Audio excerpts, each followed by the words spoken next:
Teraphims in the Bible were family idols who had religious purposes within the home, as well as some legal application in certain cultures.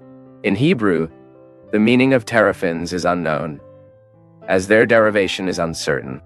The word having the like occurs more than a dozen times in the Bible. So, based on these occurrences, some scholars suggest that this word may communicate the meaning of things seen in the biblical text.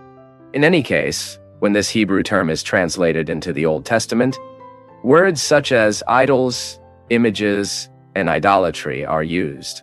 And in this video, you will understand everything the Bible says about these domestic idols called teraphims. When we read about the teraphims, usually the first question that arises is as they were. Apparently, the teraphims were statuettes they could have from a small size to an almost natural size of a person. Several small teraphims have been found in archaeological excavations. These statues had human form and often were stripped female figures, indicating that they were images of goddesses. The book of Genesis brings the record of when Rachel stole the teraphims of Laban, his father, when Jacob fled from Padan. These teraphims were small enough for Rachel to put them under the cell of a camel and sit on them, hiding them from her father's investigation. Already in Samuel's first book, the biblical text reports an episode in which David's wife Michal put one of the house's teraphims, lying on the bed, covered by a cloak, and claimed to Saul's guards that he was David, bedridden for being sick. Obviously, this text refers to an image with dimensions compatible with an adult person and therefore much larger than Rachel's stolen teraphims. As for the function of the teraphims in biblical times, this is widely discussed. But the Old Testament text brings some important details about the role that the idols of the home played at that time.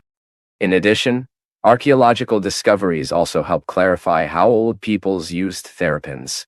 Beginning with the history of Laban's theft by Rachel, the biblical text is not intended to clarify the real reason that caused Rachel to puncture the family idols of her father's house. The biblical text simply says, in Genesis chapter 31, verse 19, and having gone to action his sheep, he stole Rachel, the idols of the home that his father had. Then the biblical text advances by showing that Jacob fled from Padan Aram, and that his father-in-law, as soon as he knew, began to pursue him. And when Laban reached Jacob's family, he accused him of stolen his teraphims. Verse 30 of chapter 31 brings exactly the questioning of Laban to Jacob. And now, if you wanted to leave, because you missed you to return to your father's house, why did you escape my gods? It is easy to realize that, for Laban, the theft of home idols was something very serious. Even in his answer, Jacob acknowledged this by saying, and then the biblical writer adds the explanatory note that Jacob did not know that Rachel had stolen them.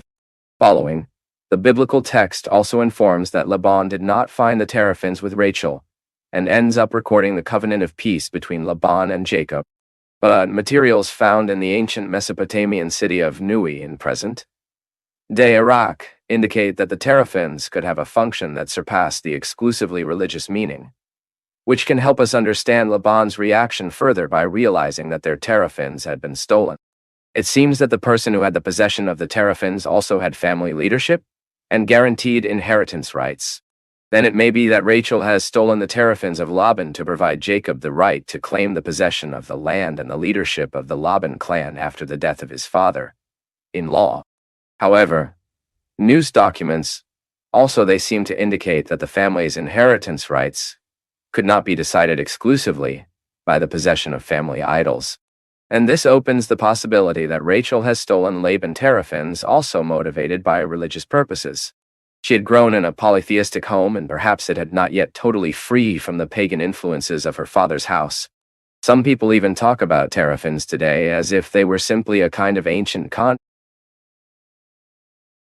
in an attempt to acquit Rachel of a religious error. But this is a mistake.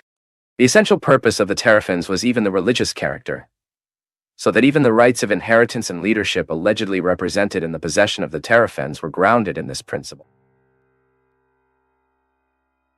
Since the teraphims were revered as the gods of home. In fact, this is in accordance with the fact that before the family of Jacob climbed to Bethel, all the strange gods had to be discarded and, obviously, This should also include the teraphims stolen by Rachel. Historian Flavio Josephus states that it was common for the inhabitants of Mesopotamia to take home idols when they made long trips. This is because, in relation to the religious purpose of the teraphims, they usually represented special protection, prosperity, and fertility for their owner. Even the teraphims had a supposedly prophetic function, as they were used for the practice of guessing. In the prophecy of the prophet Ezekiel, for example, in Ezekiel chapter 21, we read that the king of Babylon consulted the teraphim. Among the Israelites, the use of the teraphims dates back at least since the time of the judges of Israel. This is clear in chapters 17 and 18 of the book of Judges. Later, during the monarchy, the teraphims were associated with mediums and wizards during the reform promoted by King Josiah in Judah. It seems that among the Israelites, the teraphims were used as supposed representations of the Lord, contrary to the divine commandment that prohibited the use of sculpture images.